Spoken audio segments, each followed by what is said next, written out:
Hello കൂട്ടുകാരെ, twin flame ജേർണിയിൽ നമ്മളുടെയൊക്കെയും ഒരു wounded feminine എനർജിയിലുള്ള ഒരു എനർജിയാണ് ഓവർ ഗിവിങ് എന്ന് പറയുന്നത്. ആക്ച്വലി ഇതെങ്ങനെ നമുക്ക് 3D ലൈഫിൽ മനസ്സിലാക്കാം? നമ്മൾ ഒരു പേടിയോട് കൂടി, അതായത് ഈ കാര്യം നഷ്ടപ്പെടുമോ എന്ന് വിചാരിച്ച് നമ്മളുടെ എനർജീനെ നമ്മൾ എവിടെയൊക്കെ ഇൻവെസ്റ്റ് ചെയ്യുന്നു അതൊക്കെയും ഒരു ഓവർ ഗിവിങ് എനർജി ആയിരിക്കും. അതിപ്പം ഒരു കാർമിക് റിലേഷൻഷിപ്സിലായിരിക്കാം, ജോലിയുടെ ഭാഗമായിട്ട് നമ്മൾ എടുക്കുന്ന ഡിസിഷൻസ് ആയിരിക്കാം, ലൈഫിൽ എടുക്കുന്ന ഏതൊരു ഡിസിഷനും ആയിരിക്കാം.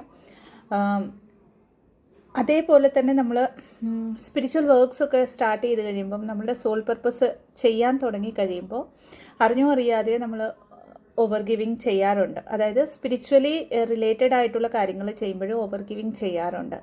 അപ്പോൾ ഓവർ ഗിവിങ് എന്തുകൊണ്ടാണ് ഒരു വൂണ്ടഡ് ഫെമിനൈൻ എനർജിയിലുള്ളതെന്ന് മനസ്സിലാക്കുമ്പോൾ ഫിയർ ഓഫ് ലൂസിങ് സംതിങ് തന്നെയാണ്. അതായത് ഞാൻ ഈ ഒരു കാര്യം ഞാൻ ഇങ്ങനെ, അല്ലെങ്കിൽ ഓപ്പോസിറ്റിൽ നിൽക്കുന്ന ആ ഒരു സാഹചര്യത്തിൻ്റെ അനുസരിച്ച്, ആ ഒരു കാര്യത്തിൻ്റെ അനുസരിച്ച് നമ്മൾ ചെയ്തില്ലെങ്കിൽ ആ കാര്യം നഷ്ടപ്പെടുമെന്നുള്ള ഒരു ഫിയർ. ഇവിടെ ശരിക്കും പറഞ്ഞാൽ നമ്മളുടെ ഇന്നർ സെൽഫിലേക്ക് കണക്റ്റ് ആവുന്നില്ല. അതായത് ആ ഒരു ഫെമിനൈൻ എനർജിക്ക്, അങ്ങനെ ഒരു ഫിയർ ബേസ്ഡ് എനർജിയിലേക്ക് കണക്റ്റായി നമ്മൾ എടുക്കുന്ന ഡിസിഷൻസ് എടുക്കുമ്പോൾ അറിഞ്ഞോ അറിയാതെയോ നമ്മളുടെ ഉള്ളിൽ കിടക്കുന്ന, അല്ലെങ്കിൽ ആ ഒരു ഡിവൈൻ ഫെമിനൈൻ എനർജി എന്ന് പറയും, നമ്മുടെ ഹയർ സെൽഫ് എന്ന് പറയാം, അവിടെയൊക്കെ നമ്മൾ പിന്നെയും ഒരു ബ്ലോക്ക് കൊണ്ടുവരികയാണ് ചെയ്യുന്നത്.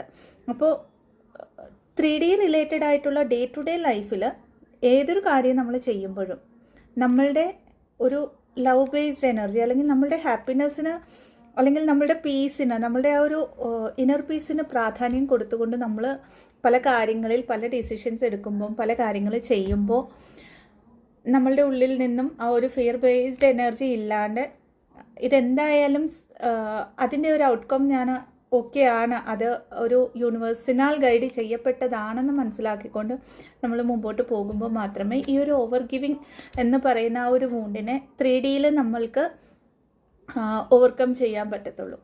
എഗെയിൻ നമ്മളൊക്കെയും എംപത്തറ്റിക് വേയിലേക്ക് വന്നവരാണ്, അല്ലെങ്കിൽ എംപാത്സ് ആയതുകൊണ്ട് തന്നെ നാച്ചുറലി നമ്മളുടെ ഉള്ളിൽ ആ ഒരു ഓവർ ഗിവിങ്ങിൻ്റെ ഒരു ക്വാളിറ്റി എന്ന് പറയാം, അല്ലെങ്കിൽ ആ ഒരു വൂണ്ടഡ് ലോവർ വൈബ്രേഷണൽ എനർജി എപ്പോഴും കാണും. അതുകൊണ്ട് തന്നെ ഡേ ടു ഡേ ലൈഫിൽ ഇതിനെ എപ്പോഴും ആ ഒരു ഇന്നർ സെൽഫിലേക്ക് കണക്റ്റ് ആയിക്കൊണ്ട് നമ്മളതിനെ ബാലൻസ് ചെയ്തുകൊണ്ട് പോവുക എന്നുള്ളതാണ് നമുക്ക് ചെയ്യാൻ പറ്റുന്നത്. ഇത് ബാലൻസ് ചെയ്യാൻ തുടങ്ങുമ്പോൾ നമ്മൾ നോ പറയേണ്ട സ്ഥലങ്ങളിൽ നോ പറയാനായിട്ട് വളരെ ഈസിലി, ഒരു ഗിൽട്ട് ഇല്ലാതെ ചെയ്യാനായിട്ട് പറ്റും. താങ്ക്